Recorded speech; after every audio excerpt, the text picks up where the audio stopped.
다니엘의 모본.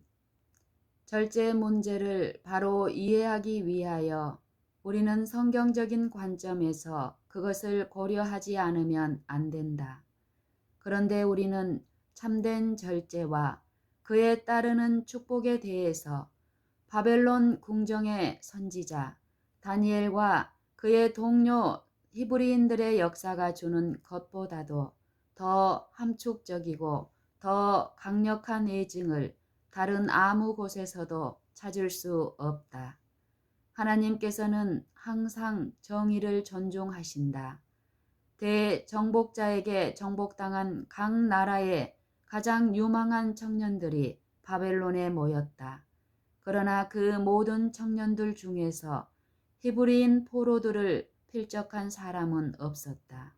바른 자세, 안정성 있으며 탄력성 있는 발걸음, 맑은 용모, 흐리지 않은 판단력, 흠없는 숨결, 이 모두가 다 바른 습관으로 이루어진 증명서들이었다. 즉 그것들은 고결성의 표지로서 천연은 천연 법칙에 순응하는 사람들에게 그것을 수여한다. 다니엘과 그 동료들의 역사는 각 시대의 그리스도인들의 유익을 위하여 영감으로 된 말씀의 책장에 기록되었다. 사람이 이룩한 것은 사람이 할 수 있다. 히브리 청년들이 심한 유혹 중에서도 굳게 서서 참된 절제를 위하여 고상한 증거를 제시하였는가? 오늘날 우리도 비슷한 증거를 나타낼 수 있다. 이곳에 제시된 교훈들은 우리가 생각하여 볼 만한 것이다. 우리의 위험은 결핍에서가 아니라 풍부에서 온다. 우리는 계속적으로 부절제의 유혹을 받는다. 하나님을 섬기기 위하여 손상되지 않는 힘을 보존하고자 하는 사람들은 모든 해롭고 타락시키는 방종을 완전히 금하는 것은 물론이요. 하나님께서 내려주신 선물들을 사용함에 있어서 엄격한 절제를 준수하지 않으면 안 된다. 발달하는 세대는 식욕을 유혹하는 매력으로 둘러싸여 있다. 특별히 우리의 대도시에서는 각종 형태의 방종이 쉽게 이루어지며 심령을 유혹하고 있다. 다니엘과 같이 스스로를 더럽히지 않으려는 사람들은 절제 습관의 보상을 거둘 것이다. 그들은 보다 많은 육체적인 원기와 증가된 인내력과 더불어 긴급한 경우에 인출해낼 수 있는 적립 은행을 갖게 될 것이다. 올바른 육체적 습관은 정신력을 탁월하게 만든다. 지적인 능력, 육체적인 힘, 그리고 장수는 불변의 법칙에 의존된다. 이 문제에 관하여는 우연이나 행운이 없다. 천연계의 하나님은 천연의 법을 범하는 결과에서 사람들을 보호하시기 위하여 간섭하시지 않으실 것이다. 각자는 자기 운명의 설계자라는 금원에는 믿을 만한 진리가 있다. 부모는 자기 자녀들의 교육과 훈련은 물론 성품의 특질에 대하여 책임이 있는 반면에 세상에서의 우리의 지위와 유용성은 우리 자신의 행동 노선에 크게 의존된다는 것도 여전히 사실이다. 다니엘과 그 동료들은 초기 생애에 받은 바른 교훈과 교육의 이점을 누렸다. 그러나 이 유리한 점 하나만으로 그와 같은 인물이 되지는 않았을 것이다. 그들이 스스로 행동해야 할 때가 왔다. 곧 그들의 장래가 자신들이 택하는 데 따르게 될 때가 왔다. 그때 그들은 어린 시절에 받았던 교훈에 진실되리라고 결심하였다. 지혜의 근본이 되시는 하나님을 경외하는 것이 그들을 위대하게 한 기초가 되었다. 그분의 영이 모든 참된 목적과 모든 고상한 결심을 강화시켰다. 이 훈련 학교에 있던 그 청년들은 곧 미사엘과 하나냐와 아사랴와 다니엘이 왕궁에 들어가는 허락을 받았을 뿐만 아니라 왕의 식탁에서 나오는 고기를 먹고 술을 마시기로 정해져 있었다. 이 모든 것으로 왕은 그들에게 큰 영예를 줄 뿐만 아니라 그들이 얻을 수 있는 육체적, 정신적, 최선의 개발을 얻게 하는 것이라고 생각하였다. 왕의 앞에 차려놓은 진미 중에는 모세의 율법에 부정하다고 선언된 돼지고기와 다른 육류들이 있었으며 히브리인들이 특히 먹지 못하도록 금지된 것들이 있었다. 여기에서 다니엘은 심각한 시험에 봉착했다. 그가 먹고 마시는데 관한 조상들의 교훈에 집착하여 그것들로 왕의 비위를 건드려 아마도 지위뿐만 아니라 자기 생명까지 잃을지도 모를 짓을 할 것인가?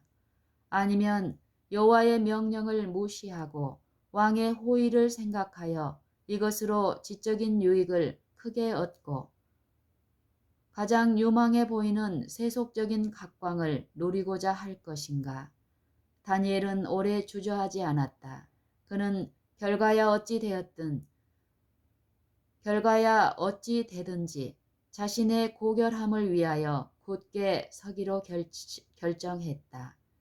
그는 뜻을 정하여 왕의 진미와 그의 마시는 포도주로 자기를 더럽히지 아니하리라 하였다.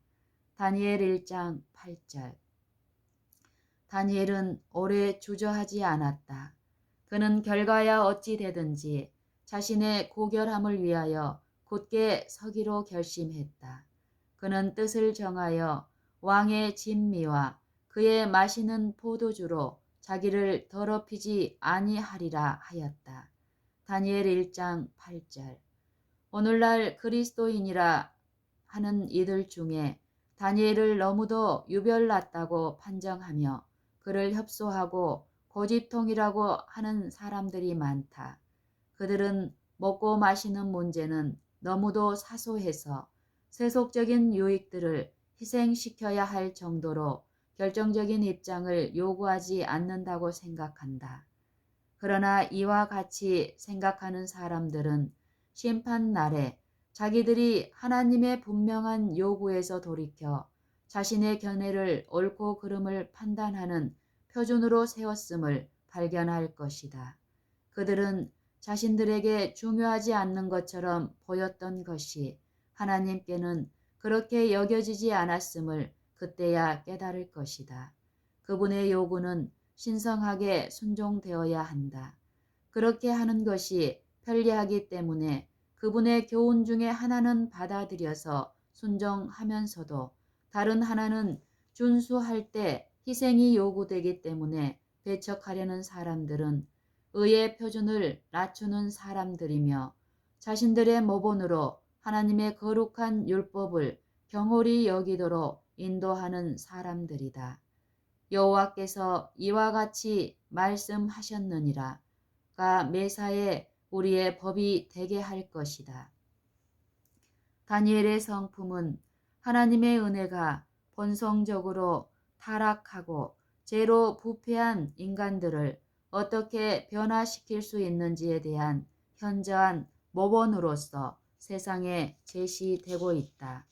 그의 고귀하고 자기를 부정하는 생애의 기록은 평범한 우리 인간에게 하나의 격려가 된다.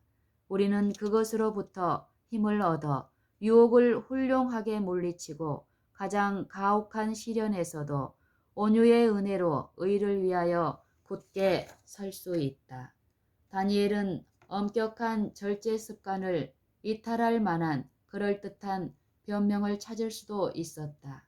그러나 그에게는 하나님의 인정이 지상의 가장 강력한 주권자의 호의보다 더욱 소중하였으며 심지어 자기 생명 자체보다 더욱 귀중했다. 애모 있는 행동으로 그는 히브리 청년들을 맡은 감독한 멜자에게 호의를 얻어 자기들의 왕의 진미와 그의 마시는 포도주를 먹지 않게 해달라고 요청하였다. 멜자는 자기가 이 요구를 응하게 되면 왕의 불쾌함을 입어 자기 목숨이 이태롭게 될까 두려워하였다. 오늘날 많은 사람들이 생각하는 것처럼 그도 소박한 음식이 청년들을 창백하고 병든 모양이 되게 할 것이며 근육의 힘을 부족하게 할 것이며 반면에 왕의 식탁에서 나오는 호화로운 음식은 그들의 혈색을 좋게 하며 아름답고 월등한 육체적 활력을 더해 줄 것이라고 생각하였다. 다니엘은 열흘 동안 시험하여 보아서 그 문제를 결정해 주기를 요구했다. 이 짤막한 기간 동안에 히브리 청년들은 단순한 음식을 먹도록 허락받는 반면 그들의 동료들은 왕의 진미를 먹는 것이다. 마침내 요청은 허락되었다. 그리고 그때에야 다니엘은 그의 주장이 받아들여져서 안심하였다. 그는 비록 소년에 지나지 않았으나 술과 호화로운 생활이 육체와 정신의 건강에 미치는 해로운 영향들을 알았다. 열흘이 지난 후에 그 결과는 멜자의 기대와 아주 반대로 나타났다. 개인의 애모만이 아니요 육체적 활동과 정신적 활력에 있어서도 자신들의 습관에 절제하였던 사람들이 식욕에 방종한 동료들보다 현저한 우월성을 보였다. 이 시험의 결과로서 다니엘과 그 동료들은 그 나라의 임무를 위한 훈련 과정의 전 기간 동안 계속하여 단순한 식사를 하도록 허락받았다.